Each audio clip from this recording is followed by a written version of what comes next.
मनुष्य जीवन मिला है। आप अपने जीवन में बहुत कुछ चीजें लोगों को देके जाते हैं। जरूरतमंद लोगों को दूध दीजिए। कोई देवी बच्चे को जन्म दे रही है, आप उसके लिए दूध की व्यवस्था कर देते हैं। आपने हजारों यज्ञ कर लिए। इतनी गरीबा है, इतनी गरीब है, उसका आदमी नहीं कमा पाता और आपके पड़ोस में रहती है, आपकी जानकारी में। अपना पैसा खर्च करके आप उसके लिए, बच्चे को जन्म देने वाली नारी के लिए दूध की व्यवस्था कर दीजिए। तो तुम्हारा पूरा परिवार फलों की तरह वृक्षों की तरह फूलेगा। जैसे पेड़ फल देते हैं, उसी प्रकार से तुम्हारा खानदान, तुम्हारा परिवार पूरी दुनिया को पुत्र रूपी फल प्रदानित करेगा। कभी किसी चीज की कमी नहीं रहेगी। भैया दूध देने वाली गाय दे दो, गैया नहीं है तो दूध की व्यवस्था कर दो। हाँ, ये कर दो, आनंद हो जाएगा, बहुत आनंद हो। तो ग्रंथ में ये बड़ी अद्भुत चीजों का वर्णन किया गया है। आनंद हो गया। बोलो बांके बिहारी लाल की जय हो। श्री हनुमंत बलवंत महाराज की जय हो। और बड़ी अच्छी बात कही है। आज मुझे किसी ने बोला है, महाराज जी ब्राह्मण के घर में खा सकते हैं क्या?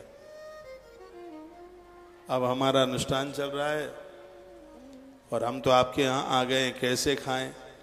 बाहर का खाने का मन नहीं होता। तो मैं कहता हूँ यहाँ जो चल रहा है वो मेरे बाप दादाओं ने नहीं भेजा। तेरा तुझको अर्पण क्या लागे, मेरा ओम जय जगदीश हरे।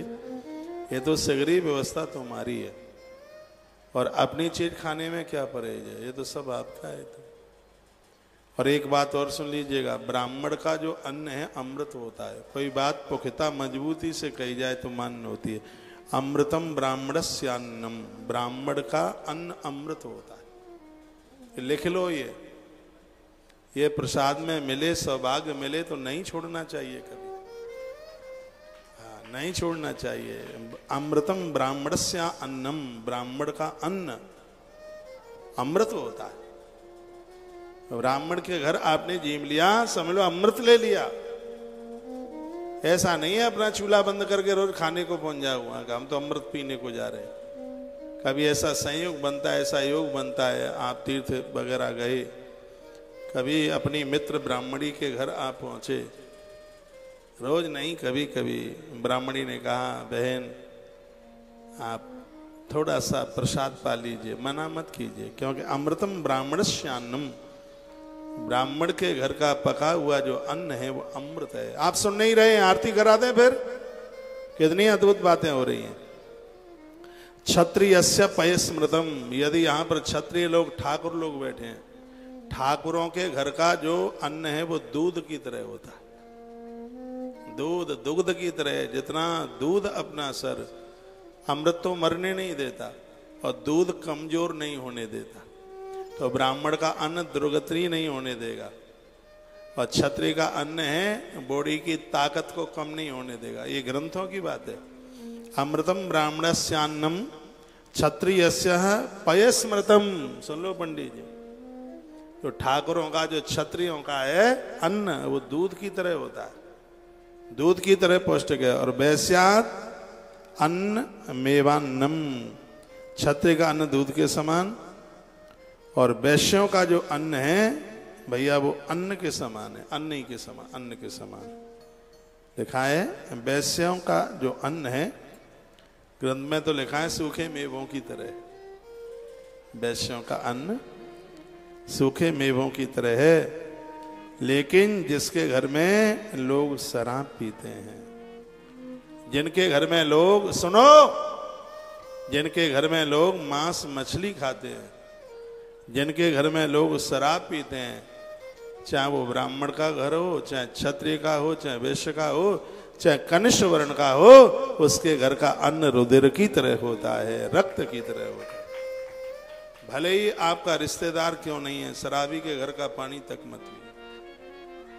आपका रिश्तेदार क्यों नहीं है, मांसाहारी के घर का पानी मत पीना। इस ग्रंथ की बात अपने पास तक लेके जाइए। कहा जा रहा है कि ब्राह्मण का अन्न अमृत है, क्षत्रिय का अन्न दूध की तरह है, वैश्य का अन्न सूखे मेवे की तरह है। लेकिन ये बात कितनी अद्भुत कही गई है, जिसके घर में मांसाहार होता है, जिसके घर में शराबी शराब पीते हैं, तो चाहे वो ब्राह्मण क्षत्रिय वैश्य कोई भी क्यों नहीं है, चारों वर्णों का कोई भी व्यक्ति क्यों नहीं है, उसके घर का अन्न रुधिर की तरह होता है, वह खाने पीने के लायक ही नहीं है बिल्कुल। इसलिए अपनी आहार को शुद्ध कीजिए, पावन कीजिए। रुद्राक्ष महात्म्य में आप सुन रहे हैं, उसमें क्या और अद्भुत अद्भुत बातें कही हैं। समझ में आ रहा हो तो मैसेज लिख लिख करके भेजते रहिएगा। सबको शाकाहारी बनाइए, गलत खान पान छोड़ें। एक बात और मैं आपको निवेदन करूंगा, किसी को जूठा नहीं खिलाइए। आप टेबलों पर रख देते हैं, वही प्लेट में से फिर इकट्ठा करके डिब्बे में रख देते हैं, फिर कोई आता है तो फिर वही परोस देते हैं। ज़्यादातर ऐसे ही होता है। मेरे स्टाफ के ये लोग जाते हैं, बच्चे जाते हैं, तो एक बार मुझे सारे में पूछेंगे खा लें, वो मुझे सारे में पूछते हैं महाराज जी किसी का जूठा तो नहीं है, कल रख दिया हो फिर उठा के आज दे दिया हो। हाँ, ये हमारे परकर गुरुकुल के बच्चे, मेरे साथ में जितने भी लोग आते हैं, कांच के गिलास में दूध पानी कुछ नहीं पीते, कांच के बर्तनों को यूज में नहीं, प्रयोग में नहीं लेते, क्योंकि उसमें तो सब जूठा ही होता है। वो तो पानी में धो के रख दो, कोई शुद्ध साफ थोड़ी होता है। तो कभी हम आपके घर आ जाएं तो प्रार्थना है, एक कांच मांच के गिलास में मेरे परकर को भी नहीं देना कभी। और यह गलती कभी भी मत करना, प्लेट में उतना ही परोसो ना जो बचे नहीं, उतना ही दीजिएगा, जूठा नहीं देना। जूठा बच गया देना ही नहीं है, फिर किसी को देना नहीं खाने को। क्यों नहीं देना? बड़ा सुंदर श्लोक है, यस्तु भुंजत भुक्तम वा दुष्टम वापी विशेषता अहोरात्र भूतपा पंचगव्येन शुद्ध्यति। किसी का जूठा खिलाने पर और जूठा खाने पर इतनी बड़ी गलती हो गई है कि जब तक पंचगव्य नहीं लोगे तब तक शुद्धि नहीं मिलेगी। पंचगव्य में गौ माता का दूध, आधा दही, आधा घी, आधा उसका गौमूत्र और आधा गोमय, गौ माता के गोबर का रस, इन पांचों चीजों को मिला करके लिया जाएगा तब ही शुद्धि मिलेगी। जूठा मत खाया करो, ये घरवाला और घरवाली एक ही थाली में बैठ के खाते। किसी ने कहा था कि पति की थाली का बचा हुआ अन्न अमृत की तरह होता है। कोई बोला अमृत की तरह होता है, वो उसके आज्ञा अनुमति हो, बिना अनुमति को तो लेने का बिल्कुल अधिकार ही नहीं। लेकिन ये भी तो सोच लीजिए, चलो अमृत की तरह होता है तो नीचे की कड़ी भी तो पढ़ लीजिए, उसको खाते खाते घृणा हो गई तो वो मल की तरह होता है। ये भी तो ध्यान में रहना चाहिए। हाँ, पति की थाली में बचा हुआ अन्न अमृत की तरह होता है, फिर नीचे की भी तो कड़ी पढ़ लीजिए, आधी क्यों छोड़ दी? उसको खाते खाते यदि घृणा हो गई तो फिर वो अमृत नहीं रहेगा, वो मल की तरह हो जाएगा, विष्टा की तरह हो जाएगा। तो ये क्यों किया जाए कि भैया जूठा खाएं, जूठा खिलाएं? नहीं नहीं, ये इस यस्तु भुंजत भुक्तम बा दुष्टम बा विशेषता अहोरात्र वितो भुत्ता पंचगव्येन शुद्ध्यति। जूठा खाने पर पंचगव्य लेकर के पवित्रता होती है। बहुतों को आदत होती है, मित्र फ्रेंडली में ज्यादा होता है, एक थाली में खा रहे हैं, एक दूसरे से झपट करके खा रहे हैं। हमारे ग्रंथ इसका विरोध करते हैं। एक बार जयकारा लगाओ, बोलबा के बिहारी लाल की जय हो, आज के आनंद की जय हो, जय जय श्री हरे श्याम। ये कह करके मैं आगे चल रहा हूँ। कमाऊ बनिए, कर्जा नहीं लेना पड़े। कथा बड़ी अद्भुत है, मुझे बढ़िया लोग बड़े अच्छे लगते हैं। ये मत कहना कि हम क्या बुरे लगते हैं, आप भी अच्छे हैं, लेकिन वैश्य बणियों की एक विशेषता है। क्या विशेषता है? बणियों की विशेषता है। बणियों के समुदाय में, वैश्यों के समुदाय में गरीबी बहुत कम होती है। मैं तो पूरे देश में घूमा हूं, देखा है, इनके पास गरीबी होती है बहुत कम परसेंट में। ऐसा क्यों होता है? गरीबी बहुत कम क्यों होती है? इसलिए होती है क्योंकि ये अपने बच्चों को नौकरी के लिए नहीं पढ़ाते, बिजनेस व्यापार के लिए पढ़ाते हैं। जितने वैश्य हैं ज्यादातर से अपने बच्चों को वह नौकरी के लिए नहीं, वह अपने बच्चों को व्यापार के लिए पढ़ाते हैं। नौकरी इनके लिए आखिरी ऑप्शन है। जब सब दरवाजे बंद हो जाते हैं तब वो नौकरी की सोचते हैं, आखिरी ऑप्शन है।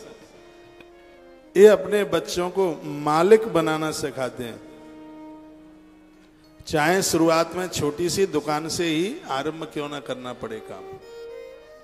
उनकी धमनियों में बिठा दिया है, मालिक बन करके रहोगे। दुकान या बिजनेस में आज इतना कंपटीशन है, इतना कंपटीशन होने के बाद भी बनिए का बच्चा असफल नहीं होता, वैश्य का बेटा असफल नहीं होता, क्योंकि संतान को माता पिता के द्वारा एक ट्रेनिंग सी दी जाती है। क्या ट्रेनिंग दी जाती है?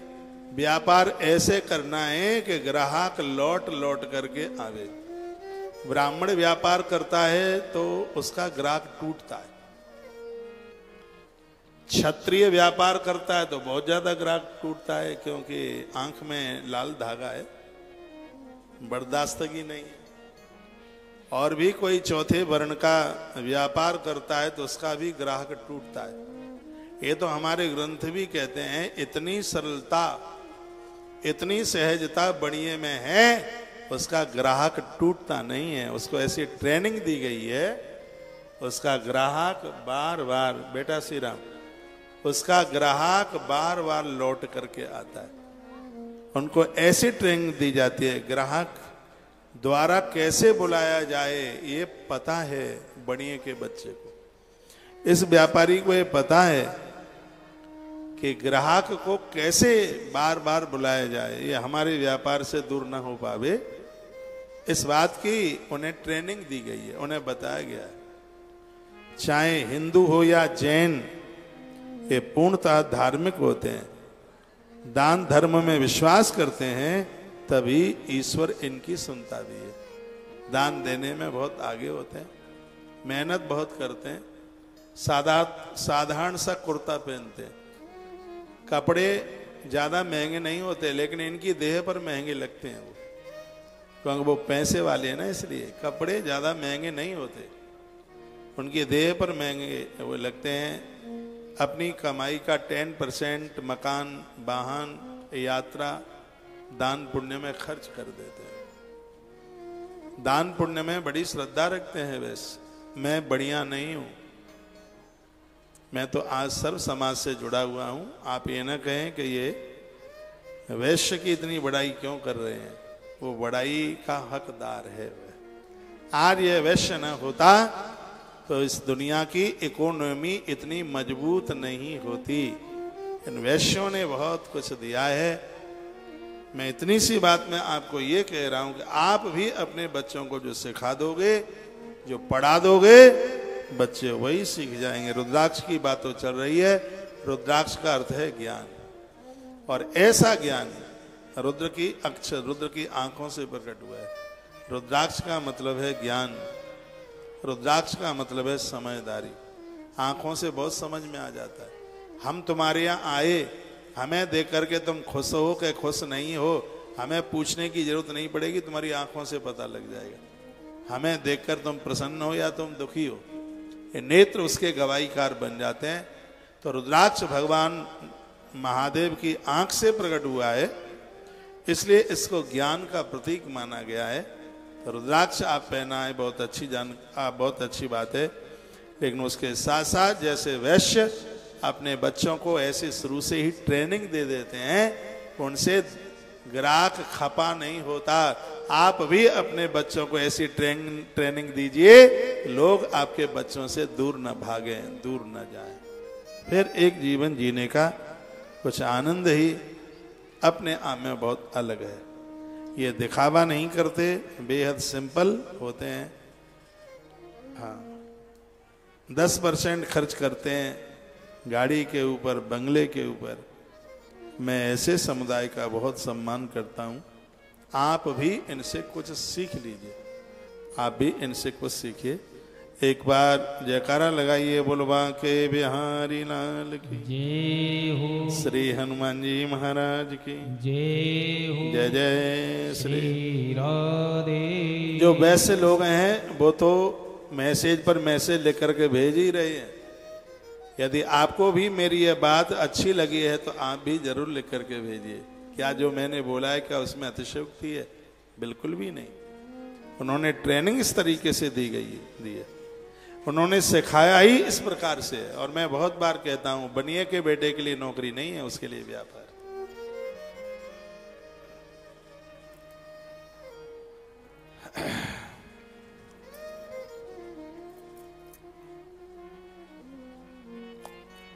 सुफल मनोरथ होई तुम्हारे, सुफल मनोरथ होए तुम्हारे, सुफल मनोरथ होए तुम्हारे, सुफल मनोरथ होए तुम्हारे, सुफल मनोरथ होए तुम्हारे, राम लखन सिया होए तुम्हारे, सुफल मनोरथ होए तुम्हारे, राम लखन सिया होए सुखारे, सुफल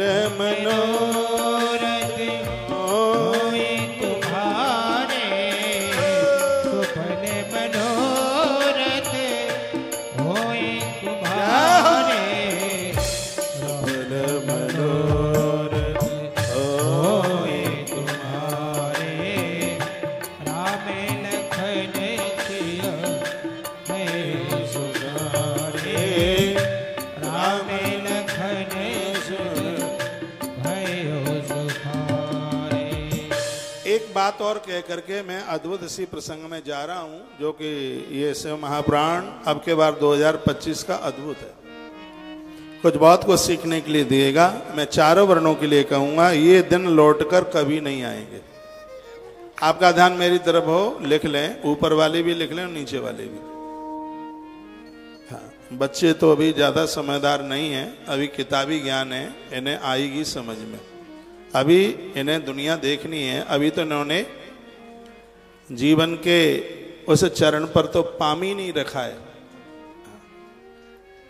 ये दिन लौट करके नहीं आएंगे, कभी नहीं आएंगे। कौन से दिन? जो दिन हमें मनुष्य बन करके ये मिले हैं, ये दिन। इसलिए नोट कीजिए, अपनी कमाई का ज्यादा नहीं तो कम से कम 10%, 10% अपने शौक, अपने खर्चे, अपने ऊपर जहां जरूरत है, अपने लिए तीर्थ यात्रा के लिए जरूरत है, आपको दान पुण्य के लिए कुछ जरूरत है, कुछ खाने पीने के लिए जरूरत है, कुछ पहनने के लिए जरूरत है, तो आपके पास कुछ पैसा रखा है उसमें से इसके लिए खर्च कर लीजिए। कारी मैया, हाँ, ये जरूरी है, बैठी रहो, खड़े मत हो। हाँ। इतना अपने ऊपर, बैंक बैलेंस कितना भी कर लो, अंत में औलाद यही कहेगी, इन बूढ़ों ने हमें क्या दिया। मैंने सुना है कहते हुए, यही कहेंगे वो, इन बुड्ढों ने हमें क्या दिया। और पूरा जीवन भर कोलू के बैल की तरह वो लगे रहे। अंत में औलाद को कम ही लगेगा, आप कितना भी दे देना।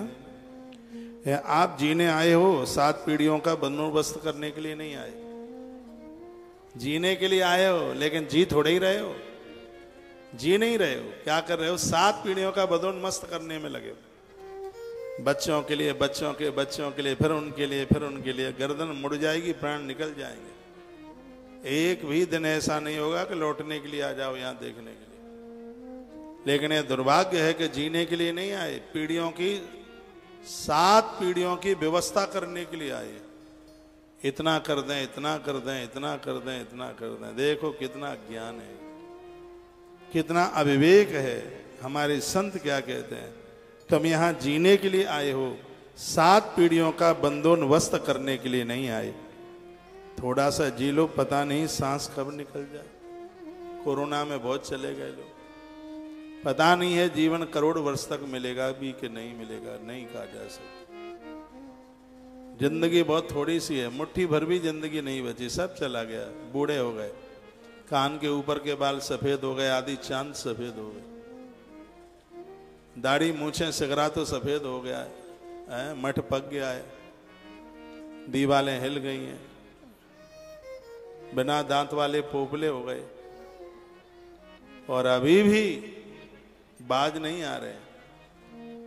अभी भी ईश्वर तो समझ में आ ही नहीं रहा। याद रखो, ये दिन लौटकर कभी नहीं आएंगे। उम्र भाग रही है, थोड़े दिनों बाद दांत और आंत दोनों जवाब दे देंगे। दांत भी और आंत भी। इसलिए घूमो फिरो, खाओ पियो, मस्त रहो, और पूरा सावन तुलसी तपोवन गौशाला में रहो। क्या करना है, इतना तो किया। ऐसे भाग रहे हैं, चूहा भाग बिल्ली आई। और दुख तो तब होता है जब घर में सब बच्चों ने संभाल लिया हो, फिर भी आपका पांव टिकता नहीं है एक जगह। पहले तो बुढ़ापे में लोग उत्तरकाशी चले जाते, उत्तराखंड चले जाते भजन करने के लिए। इतना तो आदमी अब तो आदमी जितना बूढ़ा हो रहा है उतना ही पहलवान हो रहा है, उतनी ही उसको ज्यादा पड़ी है। जवान बच्चों को उतनी नहीं पड़ी जितना बुढ़ा बुढ़िया को पड़ी है।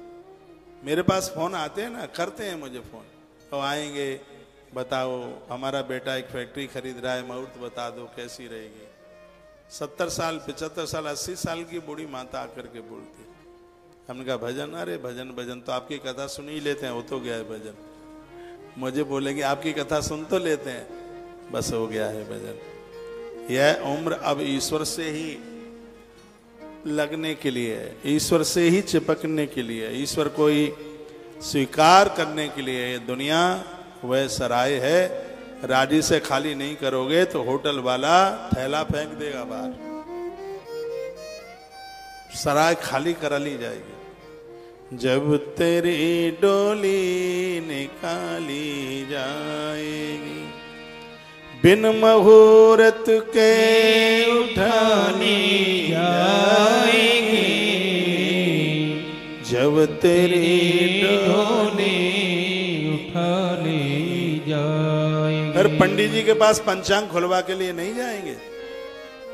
उन हकीमों से कहो यो बोल करे, उन हकीमों जो बोल करे, करते थे दावा किताबें खोल कर, करते थे दावा किताबें खोल कर। वो वैद कहाँ चले गए जो ये दावा करते थे? क्या करते थे दावा किताबें खोल के। ये गोली हरगिज खाली ना जाएगी। हमने ऐसी गोली दे दी है, अब तो बस तुम तंदुरुस्त हो जाओगे, पुख्ता हो जाओगे, जल्दी नहीं मरोगे। तो किसी ने पूछा कि कहाँ गई वो गोली का असर, कहाँ गया जो तुम दावा करते थे अपने किताबों को खोलकर, कहाँ गया वो सब? जो आया है वो जाएगा, राजा रंक फकीर, कोई सिंहासन चल चढ़ा, कोई बना जंजीर। जय हो। तो एक बार फिर हम निवेदन पूर्वक ये कहना चाहेंगे, आज शिव महापुराण की कथा सुनते हैं। शंकर बड़े योगी हैं, शिव से सीख लें। माथे पर चंद्रमा है, शीतलता आपके माथे पर हो, जटाओं में गंगा है, शांति रूपी गंगा जटाओं की जंजालों की जटा में हो, हाथ में त्रिशूल है, तीन ही त्रिशूल है, काम क्रोध और लोभ। जिस दिन तीनों को जीत लिया उसी दिन तुम हो जाओगे महादेव। ये तीन नहीं है, काम क्रोध लोभ। जिस दिन तीनों से उपरति हो जाएगी, तीनों से वैराग्य हो जाएगा, तीनों से दूर हो जाओगे, उसी दिन भैया महादेव बनने में फिर बिल्कुल फिर कहाँ देर लगेगी। तो बड़े आनंद की बात यह कही गई है। आइए थोड़ी सी मैं रुद्राक्ष की बातें और आपके बीच में ये मैं पूरी कर दूं। प्रसंग बड़ा अद्भुत है और बहुत दिव्य है। कहा गया तम न मंद सुरा सर्वे यथा रुद्र तथैव स अभावे तु सहस्रस्या भाव्यो षोडश षोडशा महाव्रतमिदं प्राहु निन्यन्तेत प्रदर्शन सहस्रधारयेदस्तु रुद्राक्षाणाम दत्तव्रतः। रुद्राक्ष धारण करने पर पुण्य की तुलना तराजू नहीं लगाया जा सकता कि उसको कितना पुण्य प्राप्त हुआ है। जिस व्यक्ति ने 1000 रुद्राक्ष धारण करने का संकल्प लिया है, सभी देवता उस व्यक्ति को नमस्कार करते हैं, प्रणाम करते हैं। इतनी बड़ी महिमा जो मनुष्य 1000 रुद्राक्ष के अभाव की स्थिति में दोनों भुजाओं पर 16-16 रुद्राक्ष भी धारण कर लेता है, वह साक्षात देवताओं की तरह हो जाता है। जो व्यक्ति मोती, मूंगा, स्फटिक, चांदी, वैदूर्य, स्वर्ण आदि से जटित रुद्राक्ष धारण करता है, वह साक्षात शिव रूप हो जाता है। जिसके गले में ऐसी रुद्राक्ष की माला सुन लो कौन कौन से मुक्ता, प्रवाल, स्फटिक, करौप्य, वैदूर्य, कांचनी समेतान धरे दस्तो रुद्राक्षान सह शिवो भवेत। कहा गया चांदी में कोई रुद्राक्ष की माला पहने उसका दर्शन करने से शिव दर्शन का फल मिलता है। सोने में रुद्राक्ष धारण करके जो पहने हुए है शिव दर्शन का ही फल मिलता है। मोती की माला के बीच में रुद्राक्ष है, इस माला को कोई धारण किए है तो शिव दर्शन के बराबर है। सुन लो, ये बातें काम में आएंगी। मूंगा की माला में जो रुद्राक्ष गुथा हुआ है, मूंगा की माला में एक दाना मूंगा का, एक रुद्राक्ष का, तो कहते हैं कि ऐसी माला पहनने वाला व्यक्ति शिव सदृश है। स्फटिक की माला, एक दाना स्फटिक का, दूसरा रुद्राक्ष का, तो दोनों में मिली हुई है माला कोई धारण किए है वह भी साक्षात शिव स्वरूप ही है। बस इतना ध्यान रखना, जो जपने वाली माला है वो रुद्राक्ष की अकेली होती है, पहनने वाली मिश्रित होती है। पहले में तो तुलसी रुद्राक्ष दोनों पहन सकते हैं, पहनने वाली माला में तो मोती रुद्राक्ष पहन सकते हैं, स्फटिक रुद्राक्ष पहन सकते हैं, लेकिन ऐसी माला से आप जप नहीं कर सकते।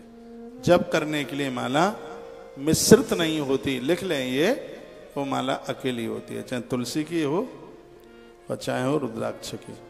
जो आलसवश केवल रुद्राक्षों को ही धारण करता उस व्यक्ति के पाप उसी तरह नहीं छू पाते उसे, जैसे अंधकार कभी सूर्य भगवान को स्पर्श नहीं कर पाता। रुद्राक्ष मालया मंत्रो जपित्यो अनंत फलप्रद यह सांगे नास्त रुद्राक्ष योगोपी व पुण्यदा। रुद्राक्ष की माला से जपा गया मंत्र अनंत फल देता है, लिख लो। तुलसी की माला से जपा गया मंत्र अनंत फल देता है, गिनती नहीं की जा सकती इतना फल देता है। रुद्राक्ष और तुलसी की माला, संतान वृद्धि के लिए बैजंती की माला, धन प्राप्ति के लिए कमलगट्टा की माला, भक्ति तुलसी बढ़ाती है, चंदन भी धन बढ़ाता है। इन मालाओं की बड़ी महिमा है। एक माला यूज मत करना, उस माला पर जप करने से दुश्मन मरता है, उसका नाम है हल्दी की माला। माता पीतम्बरा का जप होता है, उससे बगलामुखी का, दुश्मन परास्त हो जाता है। उल्टा पुल्टा तो किसी को करना नहीं है किसी के लिए। तो हर माला का अपना एक विधान है। माला तो जपने के लिए, संतान गोपाल बीज मंत्र जप रहे हैं तो बैजंती की माला मंत्र है, ओम क्लीम कृष्णाय गोविंदाय गोपी जन वल्लभाय स्वाहा। नई शादी हुई है, संतान को जन्म देने से पहले पति और पत्नी 10 महीने पहले से खा पी के जाओ, रात के लिए लेके जाओ। ठीक है ठीक है, जाओ, फिर मिलेंगे। तो हरिवंश पुराण का मंत्र है, ओम क्लीम कृष्णाय गोविंदाय गोपी जन वल्लभाय स्वाहा। इसको बैजंती माला के ऊपर जपा जाए तो घर की वंश वृद्धि रुकती नहीं। तो भगवान महादेव की कथा में माला की बड़ी महिमा का वर्णन किया। रुद्राक्ष मालया मंत्रो जपत्तो अनंत फल प्रदः। रुद्राक्ष की माला पर आप जप करते हैं, अनंत फल प्राप्त होता है उसको। तुलसी, अब यहां शिव का महात्म्य है इसलिए तुलसी की ज्यादा चर्चा नहीं है। ये तो पद्म पुराण में वर्णन है कि तुलसी की माला पर आप जप करते हैं तो उसका फल इतना होता है कि आप गिनती नहीं कर सकते। तो तस्य जन्म निर्थम स्यात् त्रपुंडः रहितम यथा रुद्राक्ष मस्तके धृत्वा शिरः स्नानम करोति या। उनका जीवन निरर्थक है जो त्रपुंड धारण नहीं किए, उनका जीवन अर्थहीन है। जो अपने मस्तक पर रुद्राक्ष धारण करके स्नान करते हैं उन्हें गंगा स्नान करने का फल हर सेकंड में मिलता है। ये लिखा है गंगा स्नान फलम तस्या जायते नात्र संशय। आज हमने एक वीडियो भी डाली है इसमें, तुलसी भक्ति रस पे सुन लेना।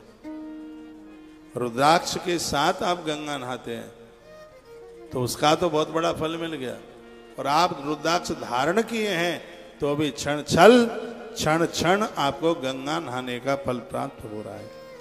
ऐसा लिखा है। एक मुखी, पंचमुखी, 11 मुखी, 14 मुखी और भी कई मुखी हैं। चतुर्दशा मुखा के रुद्राक्ष लोग पूजता। संसार में हर रुद्राक्ष पूजित है, वंदनीय, एक भी निष्कासित करने के लायक नहीं। साक्षात शंकर के आत्मा स्वरूप इस रुद्राक्ष की यदि नित्य भक्ति पूर्वक पूजा की जाए, पहनना तो बहुत अलग है, बस मंदिर में अपने में रख करके आप पूज लें, शंकर जी गारंटी लेते हैं, कहते हैं कि उसकी संपूर्ण दरिद्रता में खत्म कर देता हूं और धरती पर उसे राजा तुल्य बना देता हूं पूजन करने से, रुद्राक्ष की पूजा करने से। 38.5 नंबर का श्लोक है। अत्र ते कथश्यामी कहा गया, दरिद्रम बापि पुरुषम राजा नाम कुरुते भुवि। मैं दरिद्रता समाप्त करके उसे राजा की तरह बना देता। आप मेरी बहुत बात मानते हैं तो ये भी मान लो 11 रुद्राक्ष अपने मंदिर में पूजो, क्योंकि रुद्रों की संख्या 11 है। सब तरह के पूज सकते हैं और एक भी तरह के पूज सकते हैं। एक मुखी तो मिलता नहीं है, 2 मुखी पूजो, 3 मुखी, 4, 5, 6, 7, 8, 9 मुखी रुद्राक्ष तो साक्षात नवरात्रा का व्रत फल दे देता है। बहुत बड़ी महिमा है उसकी, आते महंगे हैं। तो 11 रुद्राक्ष ज्यादा भी पूज सकते हैं। इतने रुद्राक्ष अपने मंदिर में एक कटोरी में रख लो, उसमें रोज चंदन ही तो लगाना है और करना ही क्या है। मैं तो कहता हूं कि जो लहसुन प्याज उल्टा पुल्टा खाते पीते हैं तो रुद्राक्ष नहीं पहन सकते, तो पूजा में तो उनकी पूजा कर सकते हैं ना, अपने घर में उसे पूज सकते हैं, उनकी पूजा कीजिए। ये तो पूजा करने पर भी बहुत ज्यादा प्रभावी है, ऐसा वर्णन है। साक्षात शंकर के आत्मा स्वरूप है ये रुद्राक्ष। यदि नित्य भक्ति पूर्वक इनकी पूजा की जाए तो यह दरिद्र व्यक्ति को भी पृथ्वी पर राजा बना देते हैं, ऐसा स्पष्ट लिखा है। अब इस संबंध में मैं तुम्हें एक प्राचीन उत्तम कथा सुनाता हूं। पुराणाकार कह रहे हैं, क्या कहते हैं, कौंसलेशु ध्वजा कश्यद गिरिनाथ थे श्रुता। अयोध्या में एक गिरिनाथ नाम का व्यक्ति रहता था। पहली बार आप सुनेंगे और आनंद भी तभी आता है जब कथा पहली बार ही सुनी जाए।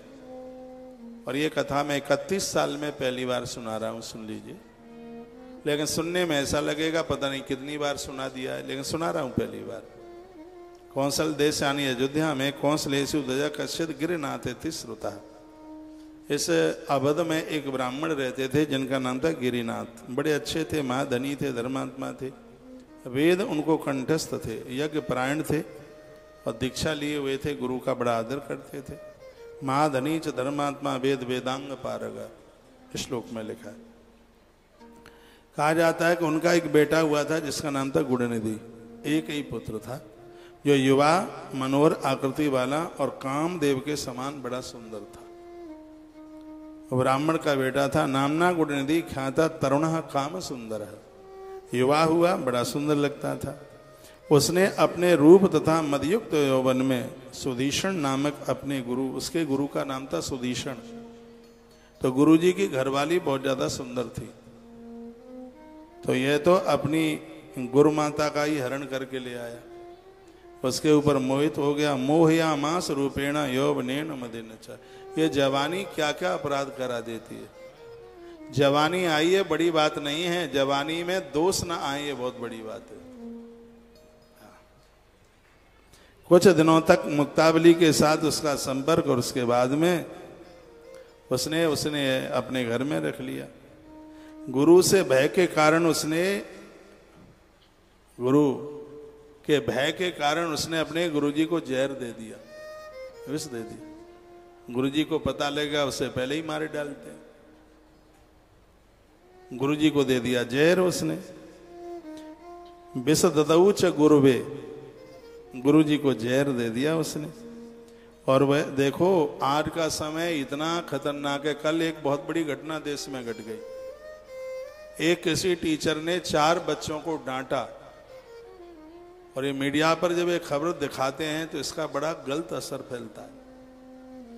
एक किसी अध्यापक ने अपने 4 शिष्यों को डांटा स्कूल में और कहा कि तुम्हारे बाल केस अच्छे नहीं लगते, इतने बड़े बड़े तुम ये जुल्फें रखाए हो, तुम्हारा माथा भी नहीं दिखाई देता, और कल यदि ये बाल कटा के नहीं आए तो तुम्हें खूब डंडा पड़ेंगे। तो कल तो आया नहीं, चारों ने मिलकर के गुरुजी के ही प्राण ले लिए, उनको मौत के घाट उतार दिया। लफंगे रहे होंगे, मार दिया। वो खबर चल रही है। क्या बेचारे ने गुनाह किया? यही तो कहा था कि तुम पढ़ाई पढ़ रहे हो, अच्छे बनिए, हैं, तुम राष्ट्र के निर्माता हो, तुम्हारे द्वारा इस राष्ट्र को बहुत कुछ अच्छा होना है। थोड़ा डांट करके कह दिया। और शिष्य के ऊपर गुरु अपना अधिकार समझता है, इसलिए डांट के वो बोल देता है। अधिकार न समझे तो दुनिया है, उसको क्या, उसे क्या मतलब है? दुनिया जो करे उसे क्या मतलब है? लेकिन वह अपना एक धर्म का निर्वहन करता है। उसने थोड़ा ऊंचे शब्दों में कह दिया, चारों ने मिलकर के पता नहीं किस ढंग से, के तरीके से उसके प्राण ले लिए। ऐसी स्थिति हो रही है, ऐसा चल रहा है। संस्कारों के नाम की चीज नहीं रही, बिल्कुल बिल्कुल लफंडर बन करके घूम रहे थे। हम इस वृंदावन में आए, मैं आज से 33 साल पहले आया वृंदावन में। उस समय का वृंदावन, उस समय की गुरुकुल पद्धतियों को याद आती है। गुरुओं के चरणों में लंबे होकर के लेट जाते थे। तो गुरु सामने से दिखाई दे जाए तो लगता है कि यमराज या काल ने भी दिखाई दे गया। जो दिखे सो दिखे, गुरु न दिखना चाहिए, ऐसी स्थिति बन गई। जो यहां पढ़ने के लिए आए थे, लफंगा बनकर के घूमे, रिक्शा चला रहे हैं। रिक्शा, हाँ, तो इस प्रकृति का बड़ा नियम है, यहां चीजें पात्रता में ही मिलती हैं। इस वृंदावन से तो लोग शंकराचार्य होके चले गए। इस वृंदावन से तो बहुत पढ़ लिख करके यहाँ के पढ़े हुए शंकराचार्य बने, वृंदावन के कुलाधिपति बने, श्रीधाम वृंदावन के पढ़े हुए बहुत अनुभवी बने, बहुत बड़े आचार्य प्राचार्य बने। उन्होंने काशी विश्वविद्यालय को चलाया है, वृंदावन से पढ़े हुए। वृंदावन की तो महिमा अनंत काल से रही है।